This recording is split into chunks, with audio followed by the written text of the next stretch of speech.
Bismillahirrahmanirrahim. Assalamualaikum warahmatullahi wabarakatuh.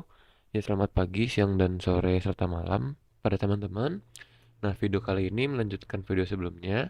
Nah, di sini sebagai tugas pengampu dari mata kuliah sistem operasi dan ditugaskan untuk menjelaskan apa itu short job first algorithm. Ya, sebelumnya perkenalkan lagi, aku Muhammad Iqbal Fikri Faldur Rahman dengan NIM 203 dengan NIM 2305 1204171 dari Universitas Negeri Surabaya, Prodi Teknik Informatika Fakultas Teknik tahun 2024.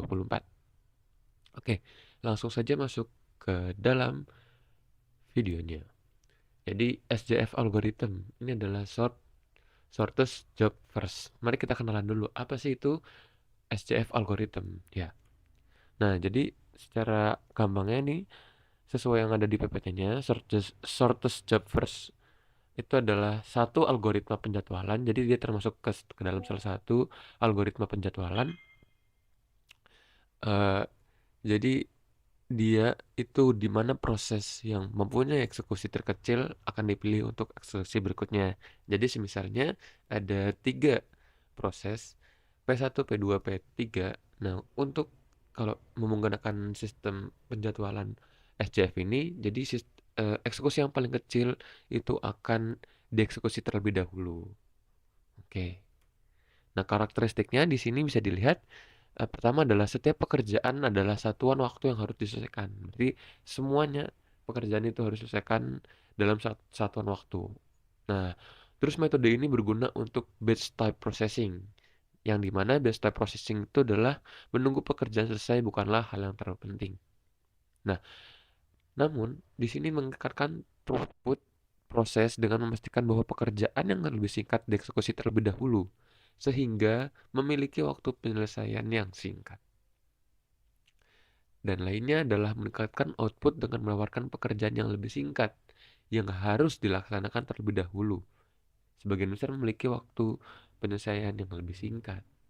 Oke, kita udah kenalan kepada apa itu shortest job first atau SJF dan karakteristiknya. Mungkin nextnya kita akan mengenalkan kelebihan serta kekurangannya. Nah, untuk kelebihannya sendiri di SJF ini dia itu menyelesaikan lebih banyak proses dalam waktu yang lebih singkat. Dengan maksudnya yang di sini dengan waktu yang lebih singkat adalah average waktunya. Nah, selain itu dia meningkatkan pemanfaatan CPU dengan optimalisasi sumber daya secara efisien. Dan itu CPU-nya optimalisasi sumber dayanya dia merata ke semuanya. Selanjutnya meningkatkan responsivitas namun tanpa ada prioritas. Oh iya, sebelumnya di sini karakteristiknya SJF itu sebenarnya ada dua. Yang pertama itu ada SJF non-preemptive dan satu lagi adalah SJF yang preemptive. Namun di sini aku sebut kalau SJF non-preemptive itu adalah SJF dan SJF preemptive adalah SRF atau shortest remaining first. Ya, jadi bedanya itu. Karena kalau di SJF non-preemptive dia nggak bisa di-interrupt, sedangkan yang SJF atau SRF itu bisa di-interrupt. Nah, oke. Eh, terus kelebihannya, tadi kan udah kita sebutin beberapa, kita lanjutin aja.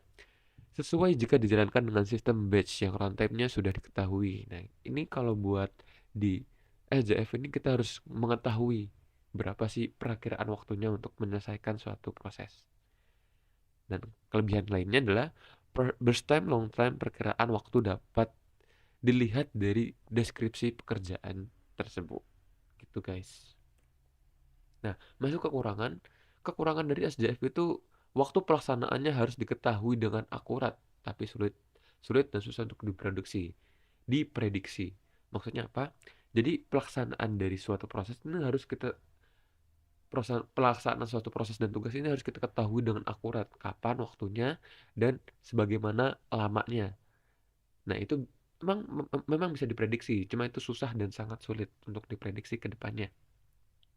Terus elapsed time-nya harus dicatat. Nah, Kenapa harus dicatat? Supaya dia nggak lupa. Sehingga apa? Dia menghasilkan overhead di prosesornya. Sorry, maaf. Nah, terus burst time long termnya sudah susah untuk diproduksi untuk perakiraan waktunya. Gitu. Namun, dia itu kekurangan lagi adalah fokus pada tugas terpendek sehingga mungkin ketidakadilan dan menyebabkan starvation. Contohnya, kita ngambil simpel yang gampang-gampang saja. Misal di ATM, ada orang satu ngambil pengen ngambil uang 5 juta, sedangkan yang belakangnya itu ngambil 1 juta. Nah, di algoritma ini yang didulukan adalah yang tersingkat 5 juta dan 1 juta untuk pengambilan paling singkatnya adalah yang 1 juta. Maka yang 1 juta itu dikedepankan dan meninggalkan 5 juta yang di belakang. Nah, adil? Mungkin adil. Tapi kalau ada orang yang mengantri di belakangnya, misal dia pengen ambil 1.100.000, 1.200.000, 1.300.000, yang 5 juta akan mundur terus dan mungkin saja dia akan mendapatkan waktu yang lama gitu. Maka itu tidak eh, menimbulkan ketidakadilan dan menyebabkan starvation. Nah, nah, terus dalam real time-nya dia menghambat tugas penting karena di sini dia nggak ada namanya prioritas. Nah, jadi mungkin saja tugas-tugas yang harusnya itu prioritas bisa tertunda. Terus juga dia terjadi memungkinkan saja dapat terjadinya convoy effect di mana mungkin proses lebih pendek menunggu antrian pada algoritma SJF non preemptive. Karena tadi kan kalau SJF preemptive itu adalah SRF.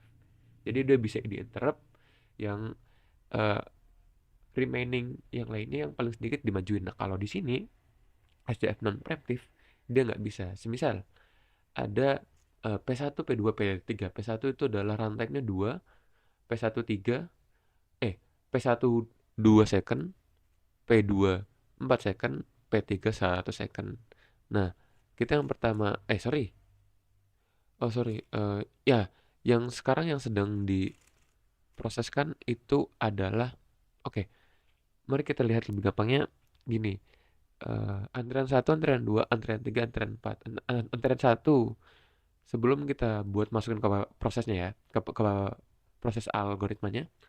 Jadi proses P1, antrian 1 itu adalah 2 second, antrian kedua itu adalah 1 second, antrian ketiga itu adalah 1 second, antrian keempat adalah 1 second. Berarti yang didahulukan adalah antrian antrian kedua, antrian ketiga, antrian ke satu dan keempat. Apabila masuk lagi antrian kelima dan dia itu adalah setengah second, nah dia nggak bisa langsung ke depan karena P2 antrian keduanya itu harus diselesaikan terlebih dahulu. Kalau itu adalah SCF non preemptive karena sisa tidak ada interrupt. Nah, itu semua proses itu harus dikerjakan sampai selesainya. Oke, kita masuk dulu ke contohnya. Anyway, big thanks dulu to Kang Bagus untuk materinya. Jadi ini materi saya dapat dari YouTube-nya Kang Bagus. Kalian bisa search aja. Source code-nya udah saya kasih. Nah, nanti saya kasih juga di deskripsi. Pokoknya terima kasih buat Kang Bagus. Materi yang mudah dipahami. Oke, jadi kita menggambarkan eh, kan, chart dan menghitung rata-rata waktu tunggu. Di sini kita punya proses P1, P2, P3, P4. Burst time-nya sudah kita lihat. Ada 6, 3, 2, dan 1. Dan waktu kedatangannya. Waktu kedatangannya adalah P1 0, P2 1, P3 3, P4 5. Nah, kita bikinkan dulu nih kan chart-nya. Nah, kita tahu nih, kalau P1 dulu 6 second, P2 3 second, P3 2 second, P4 1 second. Nah, karena di sini kita eh, tidak ada yang namanya interrupt. Jadi P1 yang datang duluan itu baru langsung dikerjakan sampai habis. Walaupun P2 yang mempunyai burst time waktunya lebih sedikit, dia datang. Kalau dia SRF, dia bisa preemptif, dia bisa diinterrupt. Dia bisa maju dan nginterrupt si P1. Namun ini tidak bisa ya guys ya. Nah, jadi P1 kita lihat dulu di sini nih. P1 dikerjakan. P2, P3 dan P4 itu datang. Nah, ketika di waktu ke-6 P1 sudah kelar. lanjut berarti sisa antrian adalah P2, P3, P4. Di sini kita lihat waktu bertime yang paling sedikit adalah siapa? Yaitu P4. Maka P4 dijalankan. Ketika P4 selesai, kita lihat antriannya ada siapa? P2 3 second, P3 2 second. Maka yang didahulukan adalah burst time paling dikit, yaitu adalah P2. P2 masuk. Set, sisa tinggal P2 P3 sorry maaf. P3 yang 2 second masuk dan sisa tinggal P2. Maka urutannya adalah P1, P4, P3, P2. Nah, ini juga kalau yang non preemptive, SJF non preemptive, arrival time-nya itu sangat dipengaruhi. Walaupun ya kayak tadi nih, P1 tuh udah 6 second, P2-nya cuma 3 second, tapi dia datang waktunya tidak bersamaan. Alias dia nggak bisa dia nggak bisa diinterrupt walaupun waktu berstep-nya sedikit. Nah, kalau kita lihat di sini, waktu prosesnya adalah P1 dikerjakan 0 second, P4 dikerjakan 4 di second keempat sampai kelima, 4 min 5, sorry, 6 min 5, artinya 1 second. Nah, nih, ini kan 1, 2, 3, 4, 5, 0, 1, 2, 3, 4, 5, 6. Oke, 6. Nah, ini waktu diproses dikurangin AT. AT itu maksudnya apa? AT itu adalah arrival time-nya. Nih teman-teman ya. AT itu arrival time-nya. Jadi 0, waktu prosesnya kan 0. Arrival time-nya 0. Sorry. 0. Nah, berarti jadi 0. Sekarang P4. P4 itu di waktu diprosesnya kapan? Di 6. Nah, yang di sini nih, yang dia antrean tapi langsung masuk karena dia bertanya paling dikit. Berarti dia adalah di detik ke-6 di prosesnya. Arrivalnya kapan? Dia datang di waktu detik kelima. Jadi totalnya dia cuma diproses dalam 1 second. Oke, maaf ini sebelumnya satuan waktu cuma saya nyebutin dalam satuan second aja ya guys ya. Biar lebih mudah lah. Nah, P3. P3 diprosesnya kapan? Di waktu ke atau di detik ke-7. Di second ke-7 nih, yang di sini nih. Nah, dia datangnya kapan? Dia datangnya dari detik ke-3. Berarti dia total pengerjaannya ada 4 second. Dan terakhir ini. Nah, P3.